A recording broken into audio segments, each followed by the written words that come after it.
Oh.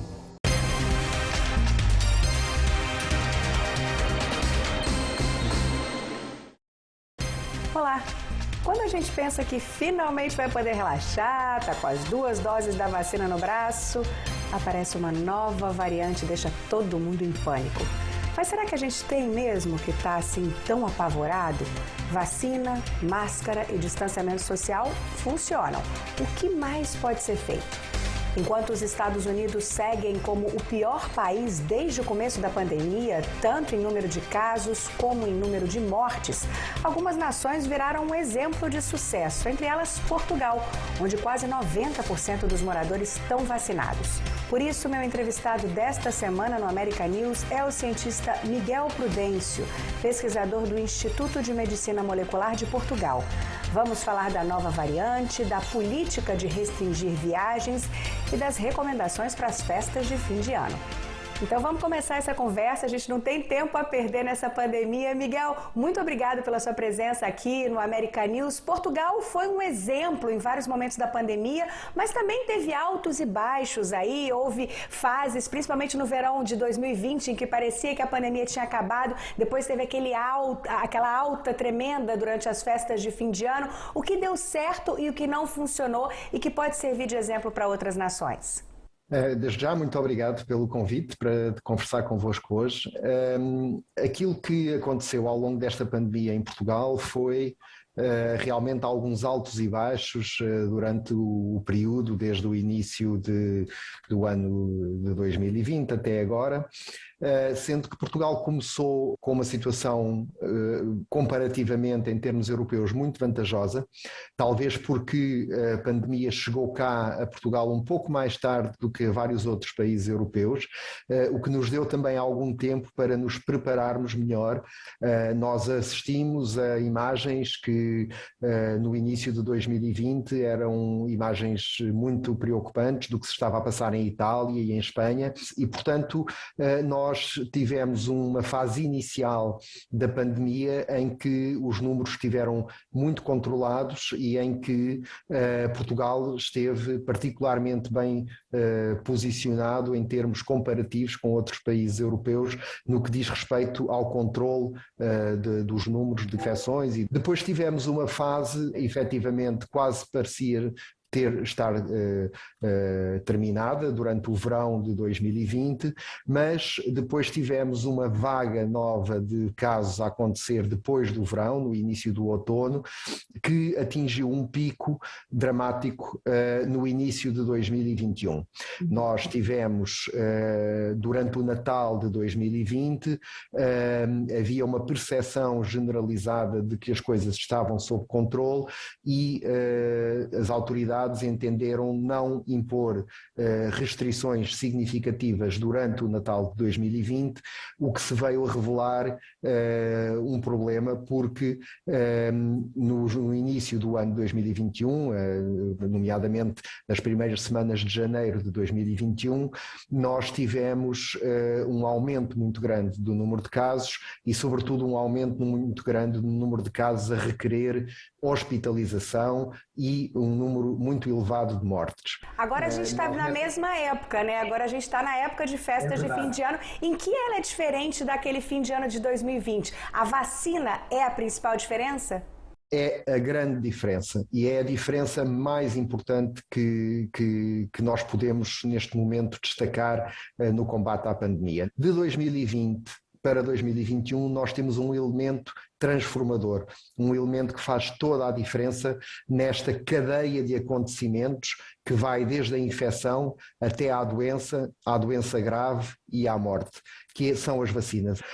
As vacinas, com a sua enorme eficácia a proteger, sobretudo contra as formas mais severas da doença, está a tornar esta cadeia menos direta, se quiserem. E basta olharmos para alguns números que são muito fáceis das pessoas compreenderem e que realmente ilustram muito bem aquilo que é o papel das vacinas na proteção da vida e da saúde das pessoas. Nós, no dia 1 de dezembro de 2020, tínhamos cerca cerca de 2.400 casos de infecções e tínhamos 3.275 pessoas internadas em enfermaria e cerca de 520 pessoas em cuidados intensivos.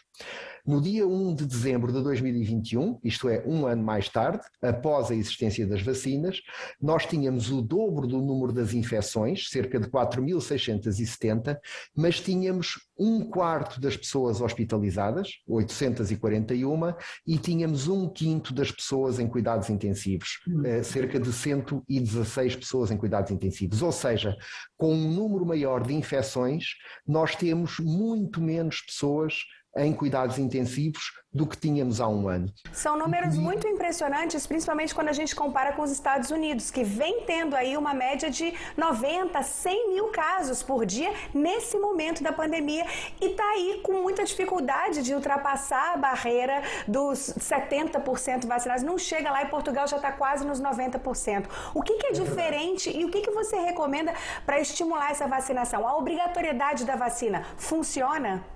Bom, a questão da obrigatoriedade da vacina tem sido muito discutida, inclusivamente na Europa, em países onde a taxa de vacinação ficou aquém do desejável.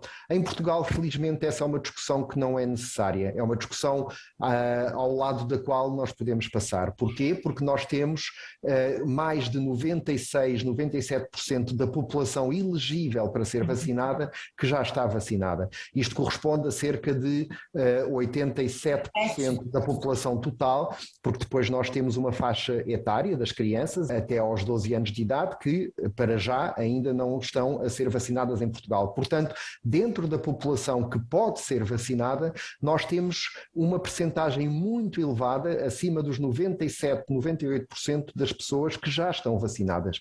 E isto faz muita diferença. E pergunta-me o que é que nós podemos fazer para explicar às pessoas a importância de se vacinarem. Eu julgo que aquilo que nós podemos fazer é demonstrar com números a realidade de um país como Portugal, onde essa vacinação atingiu este nível, e a realidade de outros países onde a vacinação infelizmente não é tão elevada e por isso mesmo a tradução das infecções em casos de doença e de doença grave é muito mais preocupante do que nós temos em Portugal. Estes números que eu acabei de dizer, eu julgo que são muito elucidativos disto. Nós estamos neste momento com mais infecções do que tínhamos o ano passado, mas muito menos pessoas no hospital e muito menos pessoas a necessitar de cuidados intensivos e muito menos óbitos relacionados com a Covid-19. Porque uma coisa que às vezes as pessoas me perguntam é porquê que, estando a população portuguesa vacinada com esta percentagem, porquê que há ainda assim um aumento do número de casos de infecção? Precisamente porque as vacinas não foram pensadas para impedir a transmissão e impedir a infecção. As vacinas foram pensadas e testadas para impedir a doença e para impedir a doença grave. E além disso, nós sabemos agora que as vacinas também conferem alguma proteção contra a própria transmissão, mas essa proteção não é tão elevada como a proteção contra a doença. E, portanto, é natural que numa altura do ano em que há muita transmissão de vírus respiratórios, e não é só o vírus da Covid, mas outros vírus respiratórios que se transmitem sazonalmente, é natural que o número de infecções aumente. Mas o importante, onde nós temos que nos focar, não é no número de infecções, mas no número de pessoas doentes, no número de pessoas que necessitam de cuidados hospitalares, o número de pessoas que podem, infelizmente, falecer de Covid. E aí é que as vacinas estão a fazer a diferença. Miguel, vou interromper só um pouquinho para a gente continuar falando de pandemia, porque, obviamente, a Covid-19 foi destaque no noticiário essa semana. É hora do Top 5 com Pedro Aquino Paiva. Olá, Mila. A semana vai ter muita discussão sobre economia, imigração, relações internacionais e até mesmo meteoro. Bora ver? Sim, o pacote econômico apelidado de Build Back Better deve ir à votação já na semana que vem no Senado. A iniciativa da Casa Branca tem como objetivo injetar dinheiro em programas sociais e no combate às mudanças climáticas. Mas tem muita resistência entre republicanos e até mesmo entre alguns democratas. 4. Na semana que vem vai acontecer também uma reunião do Federal Reserve, o Banco Central americano. O encontro vai tratar de medidas que têm como objetivo frear a inflação nos Estados Unidos. Jerome Powell, presidente do Fed, afirmou que o banco deve reduzir medidas de apoio à economia adotadas durante a pandemia. 3. E a polêmica política migratória adotada durante o governo Trump e duramente criticada por Biden durante a campanha presidencial do ano passado, a chamada Remain in Mexico, vai voltar a valer na próxima semana. Os imigrantes que pedem asilo na fronteira sul dos Estados Unidos vão ter que permanecer em solo mexicano até que o processo seja julgado. 2. O secretário de Estado Antony Blinken vai visitar nos próximos dias a Indonésia e a Malásia. A viagem é parte do esforço da Casa Branca de se aproximar dos países do Sudeste Asiático, visando conter o crescimento da influência chinesa no mundo. Blinken deve tratar de investimentos americanos na infraestrutura local. E para encerrar, número 1. Segundo a NASA, um meteoro do tamanho da Torre Eiffel deve passar pela órbita terrestre na segunda-feira. Chamado de 4660 Nereus, o asteroide é classificado como potencialmente perigoso. A NASA afirma, porém, que não tem motivo para se preocupar, porque o gigante não vai colidir com o nosso planeta. Por hoje é só. Uma boa semana a todos e a gente se encontra aqui na próxima semana. Até lá! Miguel, eu quero que a gente continue essa conversa focando especialmente na vacinação e nessa nova variante, para a gente entender se a vacina é eficaz, que cuidados a gente pode tomar nesse fim de ano, com a chegada do inverno. Então, eu peço que você fique aí, porque a gente vai para um breve intervalo, mas a gente volta já já com mais informações sobre o combate, a luta contra a Covid-19. Ela continua. É depois do intervalo.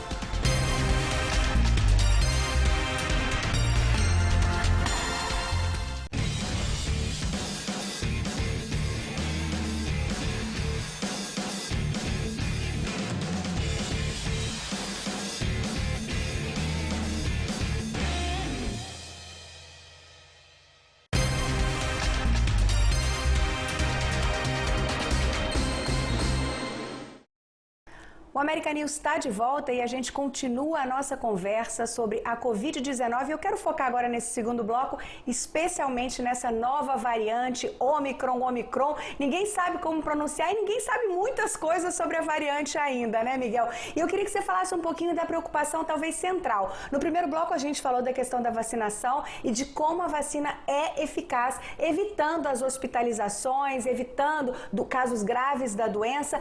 Contra novas variantes, ela permanece eficaz? Já é possível dizer isso? É muito importante nós nos lembrarmos que, até agora, as vacinas mantiveram a sua eficácia contra as diferentes variantes que foram surgindo. As vacinas foram desenhadas para aquela que era a variante inicial, se quisermos, do vírus, mas depois surgiu a variante alfa, surgiu a variante delta e as vacinas mantiveram uma elevadíssima taxa de eficácia contra a doença causada por qualquer uma das variantes. Agora surge a variante Omicron, que realmente tem um conjunto, um número de mutações muito elevado e que nos desperta alguma preocupação, nomeadamente no que diz respeito à capacidade das vacinas protegerem ou não contra a doença causada pela Omicron. Aquilo que nós sabemos até agora é relativamente pouco, mas já nos permite dizer 2 ou 3 coisas importantes sobre isso. A primeira é que, realmente, a variante Omicron, com este grande número de mutações que apresenta, parece ser bastante transmissível. Mas não há dados que apontem para que cause doença mais grave do que as variantes anteriores. E isto é um elemento a ter em conta. Em relação à possibilidade desta variante escapar às vacinas, aquilo que nós sabemos até agora é que as mutações que estão nesta nova variante, porventura, vão dar alguma capacidade ao vírus para escapar aos anticorpos que são gerados pela vacina e que visam, sobretudo, bloquear o vírus quando ele chega ao nosso organismo, impedi-lo de entrar nas nossas células. Mas, e isto é mesmo muito importante, o nosso sistema imunitário tem outra parte, outra componente que não são os anticorpos, são as chamadas células T, e as células T são fundamentais a proteger da doença, porque eliminam as nossas células quando elas estão infectadas pelo vírus. E aquilo que nós temos visto até agora com as outras variantes e aquilo que é esperado que aconteça também com a Omicron é que as nossas células T geradas pela vacina vão continuar a ser eficazes. Não sabemos exatamente se tão eficazes como com as outras variantes, mas certamente manterão uma grande parte da sua eficácia a proteger contra a doença mais grave causada pela variante Omicron. Portanto, embora ainda seja muito cedo para termos informações definitivas sobre este assunto, os dados que até agora nós temos mostram que pode haver alguma perda de eficácia das vacinas no que diz respeito à infecção, mas vai haver uma proteção significativa contra a doença e a doença grave causada pela Omicron. Agora, Miguel, uma coisa que também foi aventada aí com essa Omicron, principalmente quando a gente se deu conta de que ela não surgiu na África do Sul, ela foi localizada lá, mas que já estava circulando anteriormente, foi a possibilidade de que essas mutações se tornassem mais eficientes nos corpos de pessoas com comorbidades, principalmente pessoas com comorbidades não vacinadas. Aí eu queria te perguntar, as políticas que a gente viu imediatamente em reação a essa identificação do Omicron foram fechar as fronteiras para pessoas vindas da África do Sul.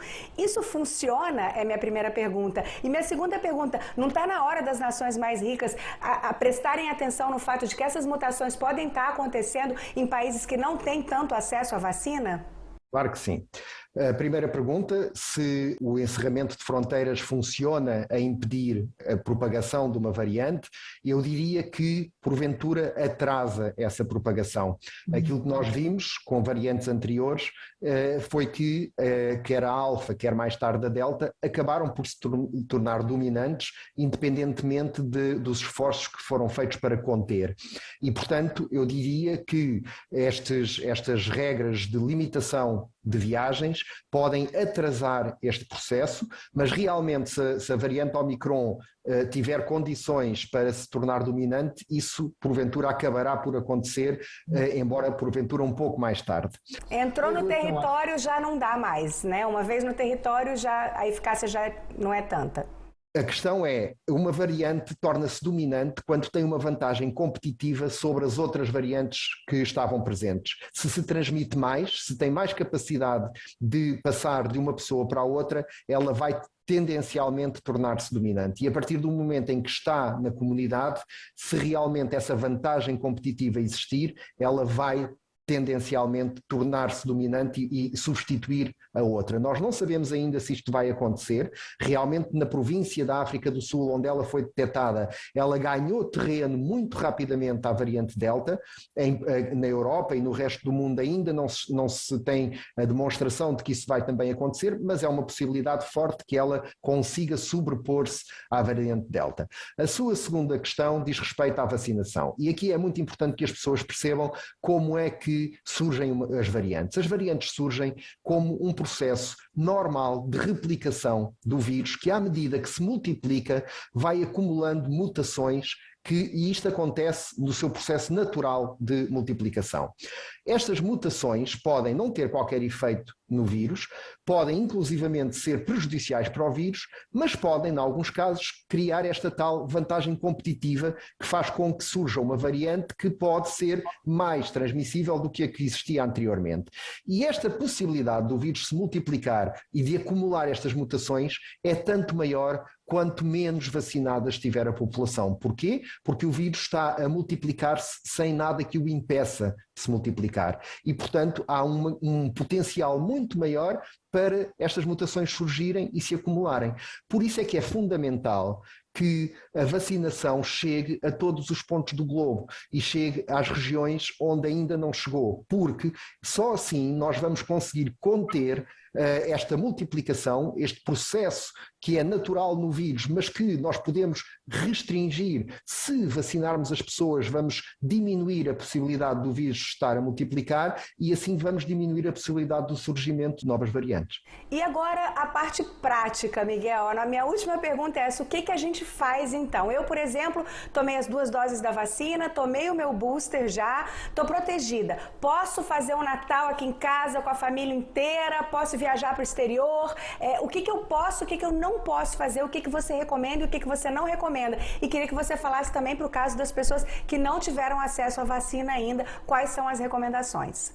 Eu sou da opinião que nós temos que lembrar-nos sempre de quem é que são as pessoas mais vulneráveis, as pessoas mais frágeis para esta pandemia. E são as pessoas mais idosas e as pessoas que têm outras comorbilidades que as colocam numa posição de maior fragilidade.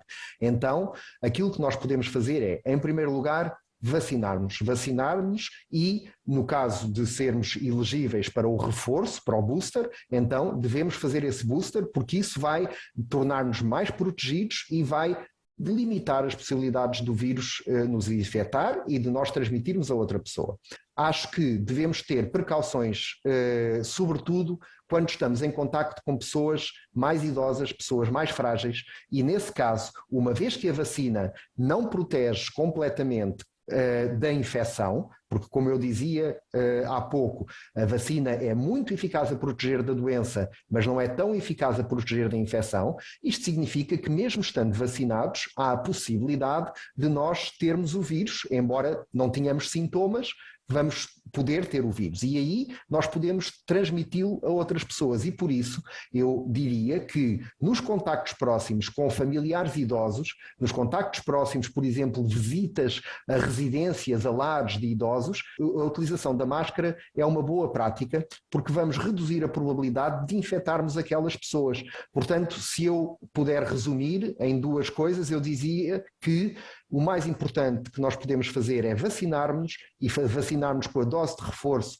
no momento em que ela esteja disponível e termos um particular cuidado e atenção nos nossos contactos com aquela que é a população mais frágil, a população mais vulnerável, sobretudo os mais idosos. Viagem para o exterior pode ou não recomenda? A viagem para o exterior vai depender daquilo que são as políticas de cada país para a entrada de pessoas vindas de fora. Por exemplo, em Portugal, neste momento, não é possível vir e aterrar em Portugal sem um teste negativo. Independentemente da vacinação, as pessoas têm que apresentar um teste negativo. Porque os países, sobretudo aqui na Europa, não sei exatamente a situação em todos os países do mundo, mas na Europa há restrições muito grandes à entrada de pessoas sem teste negativo. Lá está porquê? Porque mesmo vacinada há a possibilidade dessas pessoas poderem ter uma infecção sem sintomas e agora com a existência da Omicron, que sabemos que é muito transmissível, os diferentes países europeus estão a tentar limitar a entrada de pessoas que possam trazer uma infecção, mesmo que essa infecção seja assintomática. Miguel Prudêncio, muito obrigada pela sua presença aqui no American News, trazendo tantos esclarecimentos para a gente. Eu é que agradeço o convite, muito obrigado e estou à disposição sempre que precisarem. Muito obrigado. Obrigada. E na semana que vem, é claro, o American News está de volta com mais um assunto importante para a nossa comunidade. Eu espero vocês. Até lá!